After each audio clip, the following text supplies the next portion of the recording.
Warm welcome to all of you here. This is to dissect the politics of the budget. And if we are dissecting the politics of the budget, I think the first question which should go to Amit Malviya. Amit, Mr. Kejriwal has claimed that the BJP borrowed from his book and his appeal to enhance the tax rebate to 10 lakh. You went beyond that by 2 lakhs. And that the credit should go to the Aam Aadmi Party. What do you have to say to that? Thank you, Siddharth. The problem with Arvind Kejriwal is that he speaks too much and he does very little. So it's not surprising that he has solutions for all the problems that he has created, and he has suggestions for everybody else except his own government.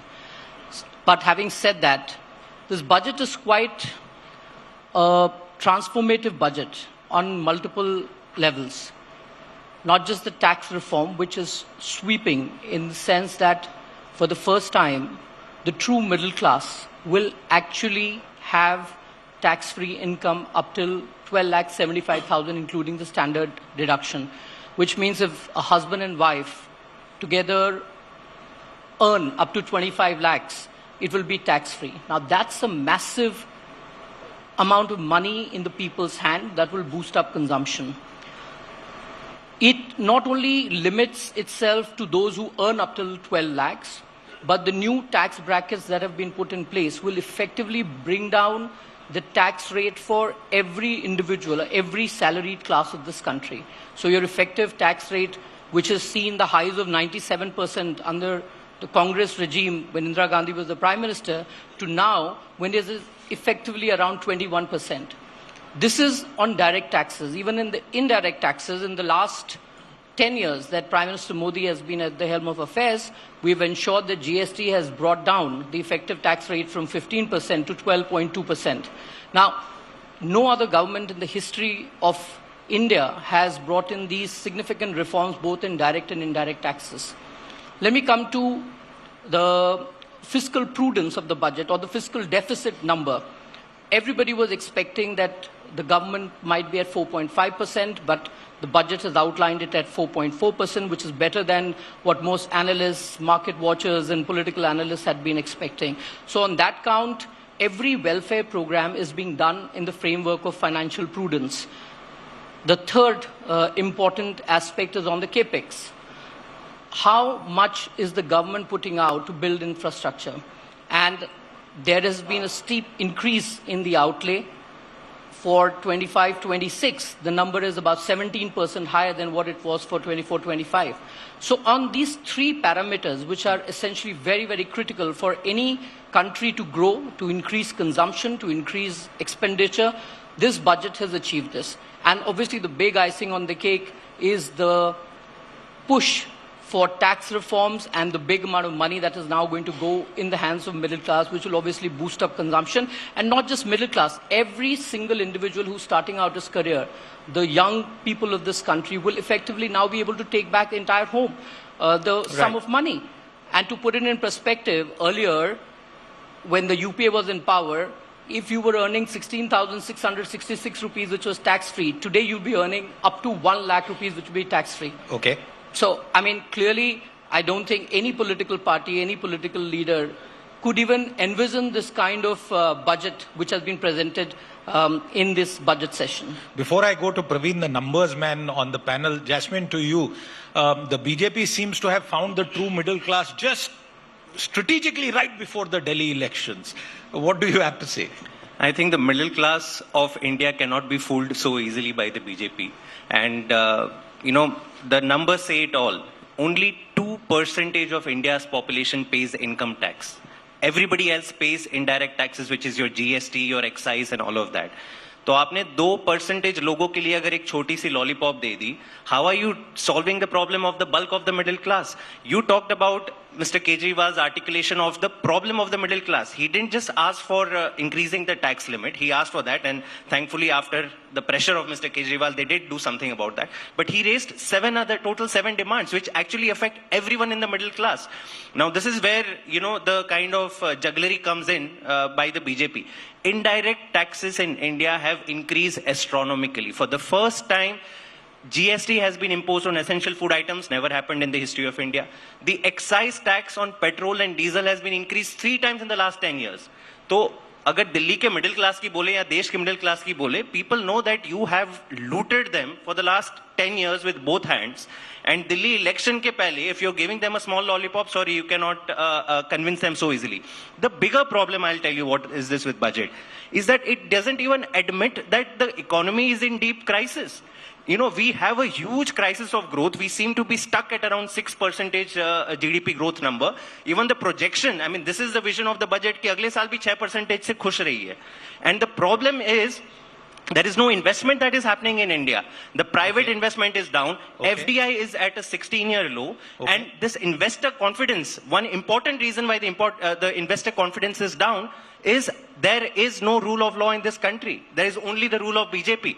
BJP को खुश करो तो contracts मिलेंगे. BJP को खुश करो तो आपके loan माफ होंगे. And I'll give the biggest example.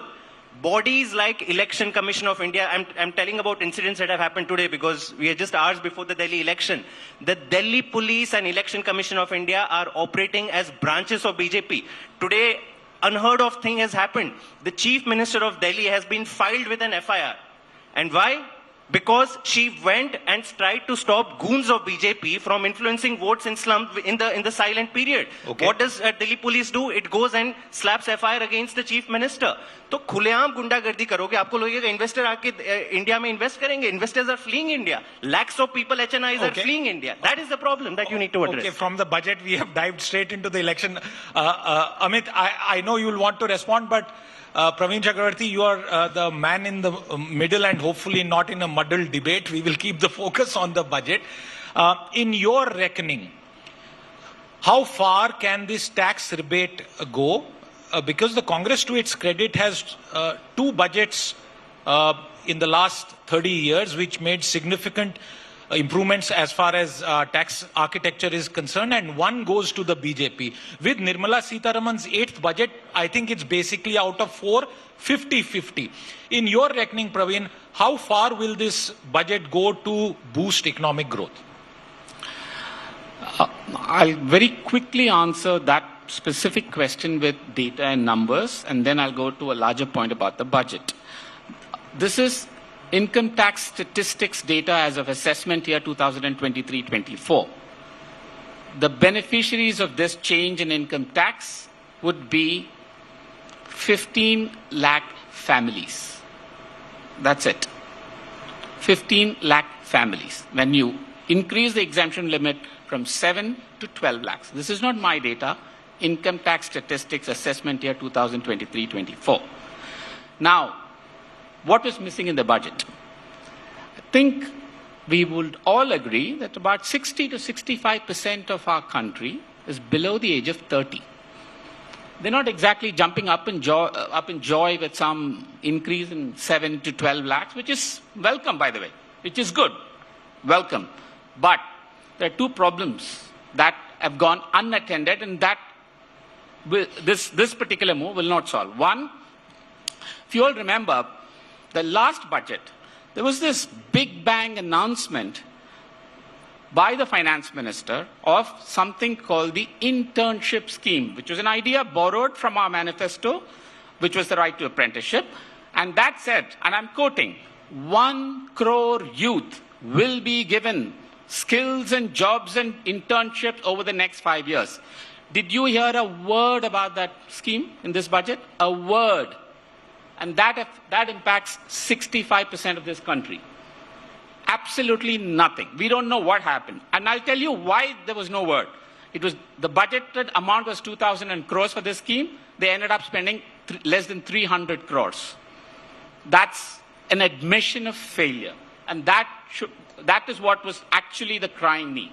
Second, which is jobs, youth, 65% of our population. Second, I think I heard the words consumption, boost consumption, but really, what is the elephant in the room as far as economy is concerned? It's private investment. Private investment is at 19% of GVA. It was at 31% during UPA 1. Businesses, in simple terms, businesses are not investing. Why? I am not saying. This is the chief economic advisor of the government of India, a day before the budget, had the perfect phrase for it. He said, government, get out of the way. His phrase, get out of the way. You're standing in the way of private investment. Get out was his words. So I decided to do an exercise. I said, get out of the way could be, in budget speech, could mean we will remove this. We will remove that. And get in the way means we will set up this. We will set up this.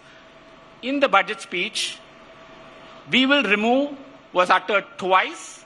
We will set up was uttered 20 times, which means Nirmala Sitharaman, finance minister, has said we will get more in the way, we will get into the hairs of the industrialists and prevent further investment. Okay. This is clearly tells me that the chief economic advisor's own words did not travel across a few rooms down to the finance minister's office.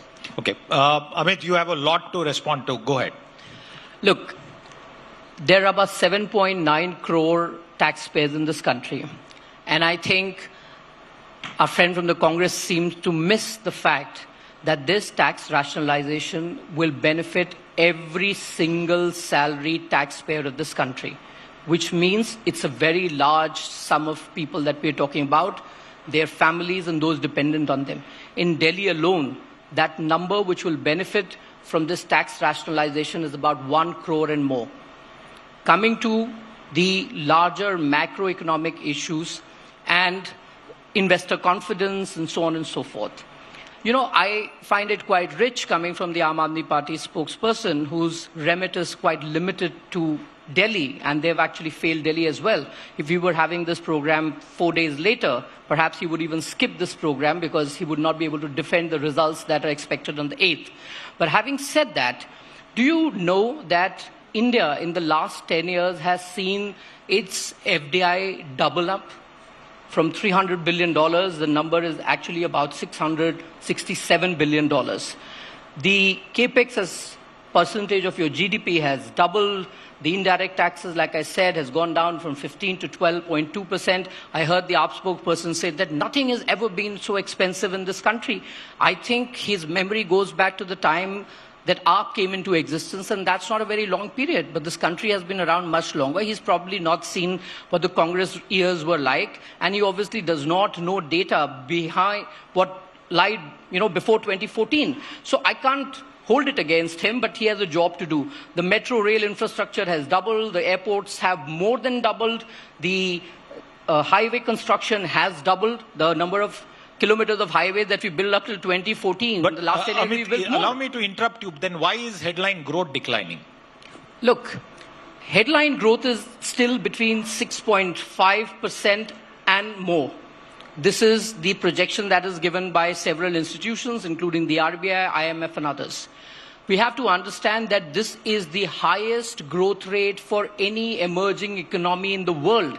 And we have been there for subsequent years now. But fair point, Amit. But the argument is also that the BJP missed a trick by continuing to follow supply-side interventions after COVID, rather than looking at consumption. The middle class is hurting. The rural economy is hurting. We see rural sales numbers. It's only now that you seem to have woken up just before the Delhi election.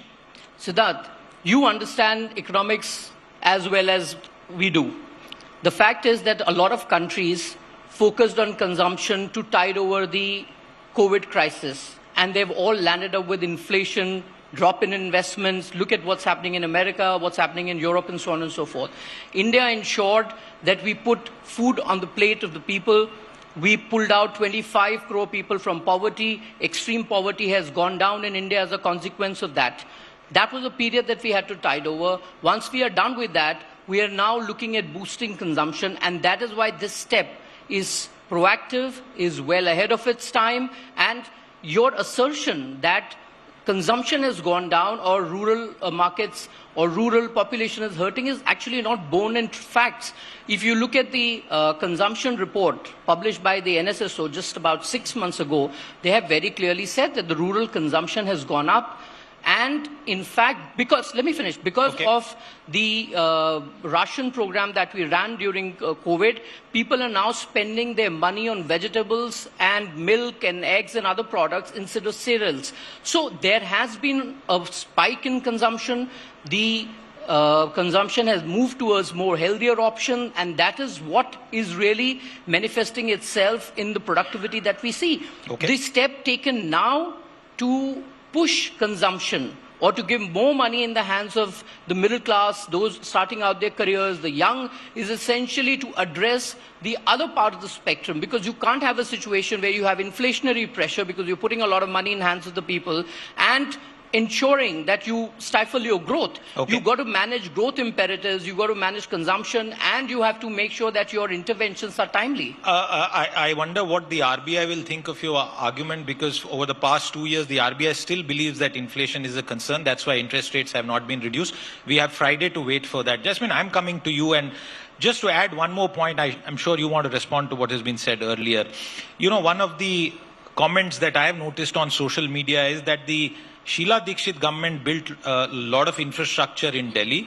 The Aam Aadmi Party created a welfare state, and the only recent example of infrastructure being created is the so-called Sheesh Mahal, the Chief Minister's residence. You agree with that categorization? See, obviously, if you believe BJP and all the narratives they put out, तो दिल्ली में तो कुछ नहीं हुआ है, and Delhi के लोग बेवकूफ हैं कि अरविंद केजरीवाल और आम आदमी पार्टी को they keep voting back to power. Since you asked a question on infrastructure, the amount of infrastructure that has been built in Delhi in the last decade, no party in Delhi's history has ever built that. And I'll just tell you 2-3 things. Number one, the Delhi Metro. The length of Delhi Metro was around 200 kilometers in 2015. Around 2 decades of construction led to 200 kilometers. In the last 10 years, it has been doubled to 400 kilometers. Delhi today has the highest bus fleet in the entire of country, around 8,000 buses, 2,000 of which are, by the way, electric buses. We talk a lot about pollution. Ask BJP how many electric buses they have purchased in any of the cities surrounding Delhi. Zero. Delhi has the highest electric buses in the country. We have built 38 flyovers in the last 10 years. Earlier to that, in the 6 decades put together, only 62 flyovers existed. Now come to health and education, and I want to tie it up with the budget theme. The reason why I say that the BJP has no vision for developing the country or growth is because they have this fanciful idea that giving huge corporate tax cuts, the kind of corporate tax cut they gave in 2019 erased 3 lakh crores of revenues annually.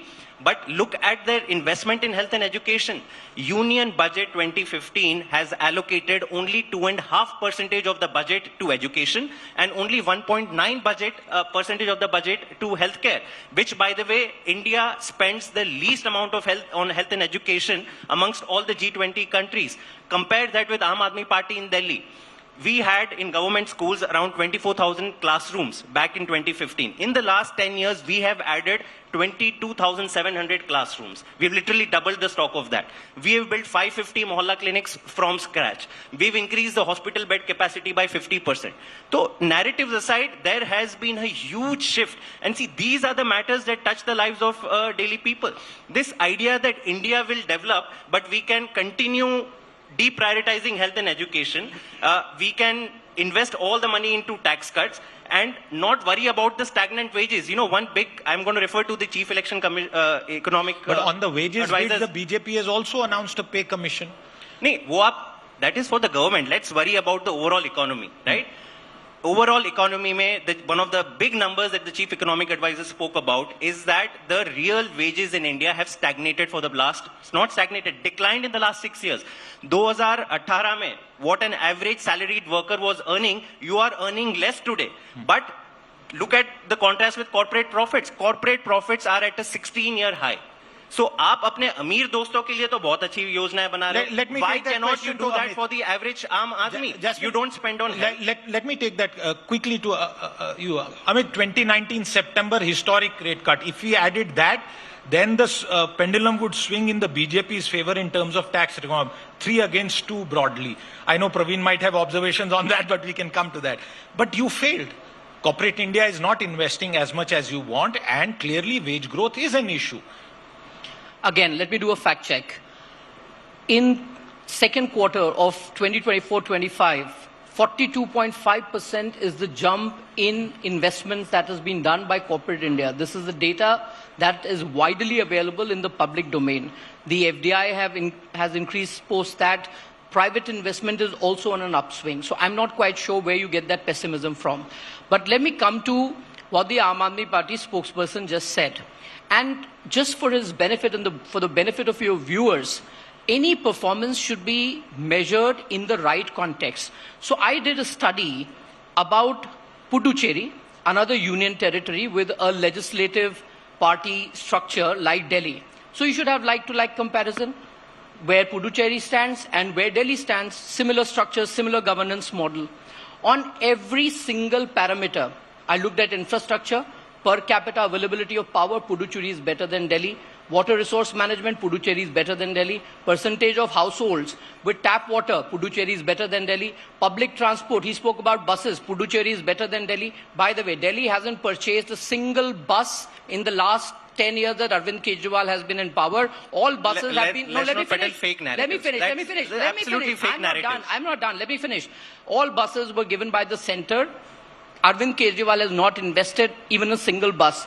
Coming to health, because the Aam Aadmi Party has been talking about health and education. Infant mortality rate, better in Puducherry. Sex ratio, better in Puducherry. Institutional birth, higher in Puducherry as compared to Delhi. Postnatal care, better in Puducherry. Diet, better in Puducherry. Ayushman Bharat, not implemented in Delhi. Education, literacy rate, better in Puducherry. Literacy growth over the years, better in Puducherry. School dropouts, less in Puducherry. Pupil-teacher ratio is much less in Puducherry as compared to Delhi. Secondary school teachers availability much higher than Aam Aadmi Party in Delhi. Budget discussion? Is it a budget for India or budget for Delhi and Pondicherry? So Puducherry has now become America. Puducherry, everything is right in Puducherry. The other criticism is that the B for budget actually is B for Bihar. No, go ahead.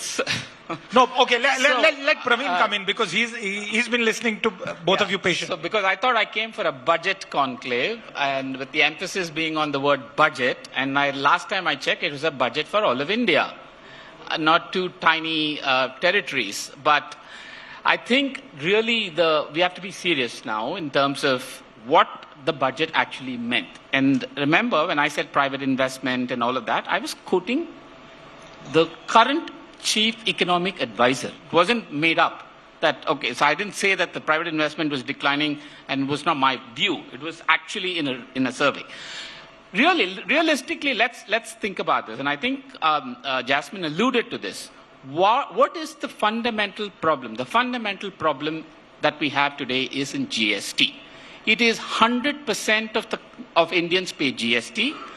Worse, you, me, and that poor lady in Bastar, Chhattisgarh pays the exact same rate. That's how regressive an indirect tax like GST is. And what is the problem with GST? GST is completely muddled. We know the popcorn story, but forget the popcorn story. Since we're sitting in Oberoi, let me ask a simple question. Why is GST on a car 48%?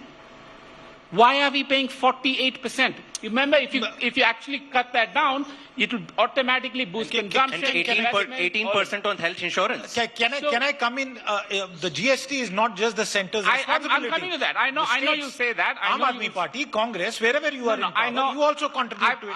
I've heard that false kind of equivalence. Let me come to this. Okay, it's a fact that the GST rates are decided in the GST Council. But two things that the finance minister could have done in the budget. Yes, along with the increase in income tax exemption threshold, we commit to a low GST era. Is a signal, is a commitment that the finance minister could have said. Second, the finance minister today, right here on this stage, said on the floor of the House. What she says in India today, events doesn't matter. On the floor of the House. Second, the BJP and the centre, we all know, have 2/3 of all the powers in a GST council. Let us not fool ourselves saying that this is some independent body that makes its own mind. The GST rates may be decided. What we are asking for really is, and I'm saying this as a political economist, not as a politician, simplistically put, our indirect taxes today is 65% of total taxes, direct taxes is 35%. In every other large country in the world, it's the exact opposite. Governments get more of their tax revenues from direct taxes and less from indirect taxes. That's a good point. Amit, respond to that. Under the BJP for 10 years, the leadership of the GST Council, after you brought in GST, that credit goes to the BJP. You have reversed what is fundamental tax logic globally, which is taxes have to be proportionate to income. Here, a poor watchman is paying the same tax for a packet of biscuits that somebody stepping out of a car is purchasing. And yet, the central government doesn't seem to be addressing that. There was no mention of a GST reform. Do you realize how self-defeating that argument is? Assuming that I started off by saying that we have reduced the overall indirect taxes from 15%, average indirect taxes from 15% to 12.2%. Now, are you saying that we never had taxes in this country? Are you saying that the tax regime today is higher than what it was earlier? Just like I gave you example of Puducherry. Let me give you some examples. No, let me finish. No, Amit, my question was on the direction. I'm not countering that. I'm saying, in fact, instead of 12, you could even argue with some exclusion, it's 11.5. But fundamentally, under the BJP, for 10, 11 years now, indirect taxes are now biting more into our average Aam Aadmi's daily budget. That's the point. It's 65% of overall tax revenues. That's a statistic that nobody can dispute. Siddharth, if you will have consumption, you will have indirect taxes. If you are going to give more money in the hands of people so that they can spend, then the government will also collect more. If 1 lakh crore gets spent, it will come back to the government also. Siddharth, every government collects taxes.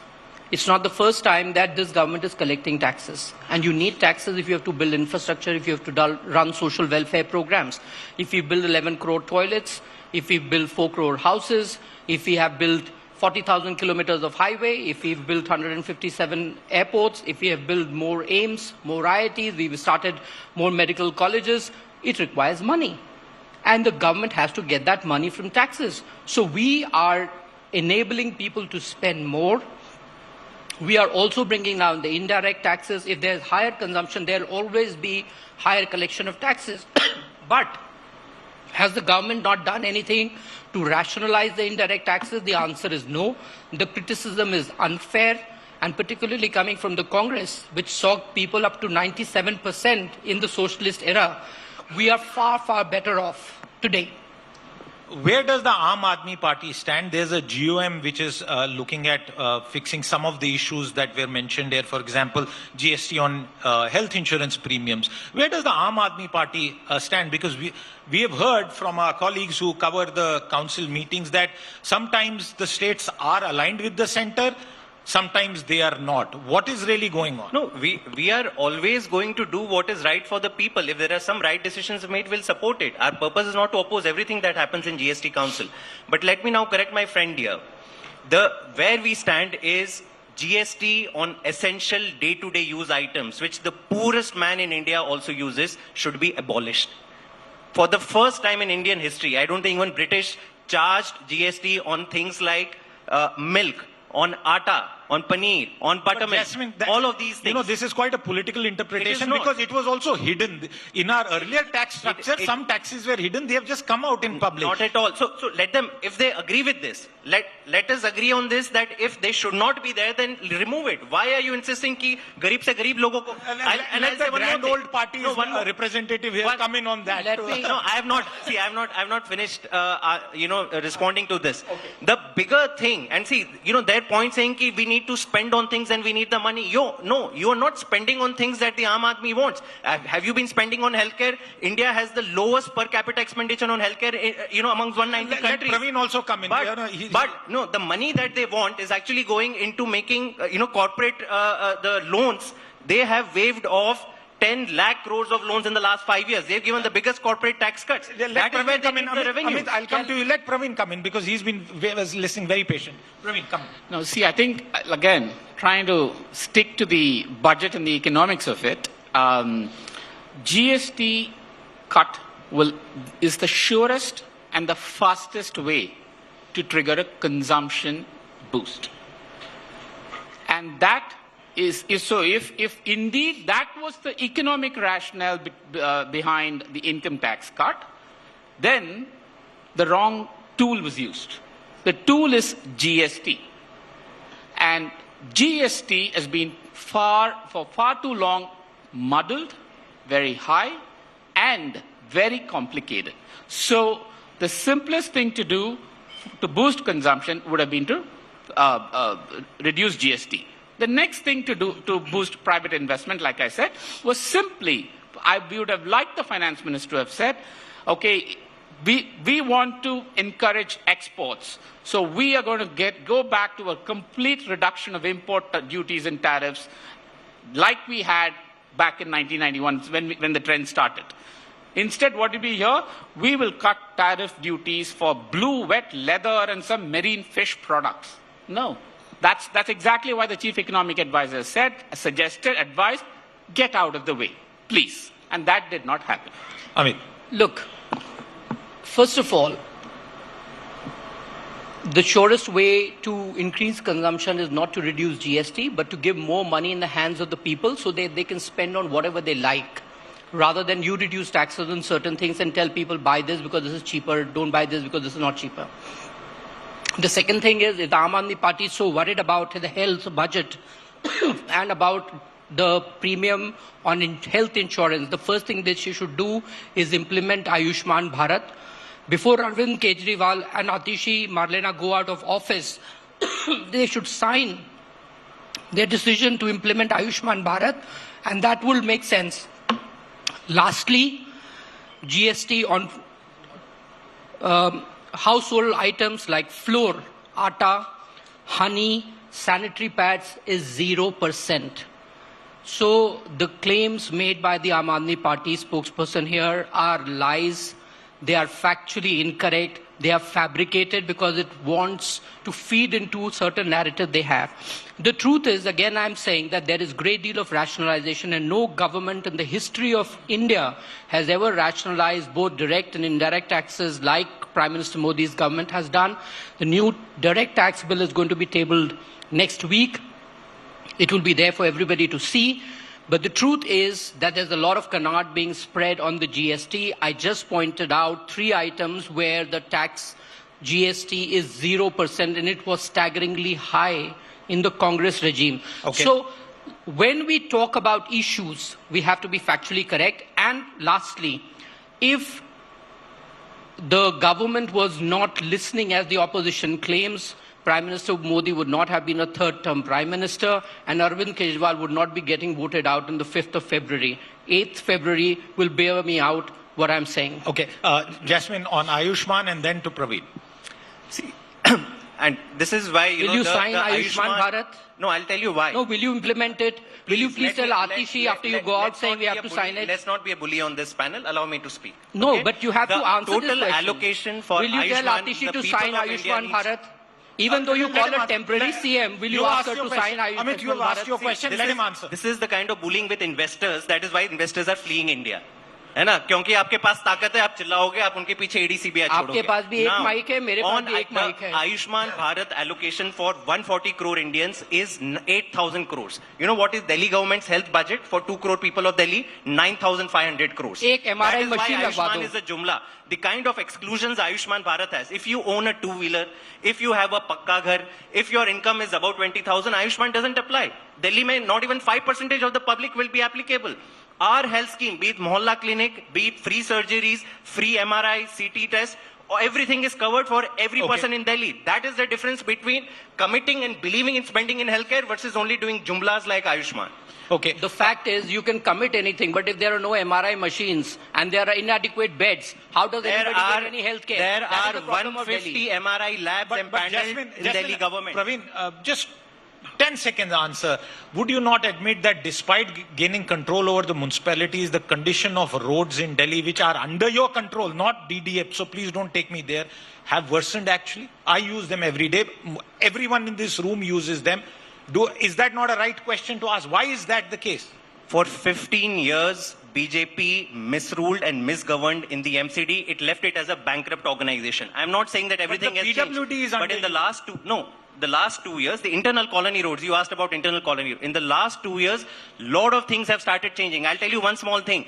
Sanitation workers were never paid in time in the 15 years of BJP rule. Today, everybody gets paid salaries in time. Okay. The 3 garbage mountains of Delhi have been reduced by half in just 2 years. It's absolute lie. We are committing. It's We have a absolute 5-year lie. term in Everybody knows MCD. that there's no What they garbage dump couldn't that's been do in removed. 15 years in MCD, we will do in 5 years. Okay, just 1 minute left. We'll stick to the time. We got an extension. Praveen, last word on this, and I want you to focus on GST. What is an ideal GST given the nature of India's consumption and the wide economic disparity and inequality that the Indian economy suffers from?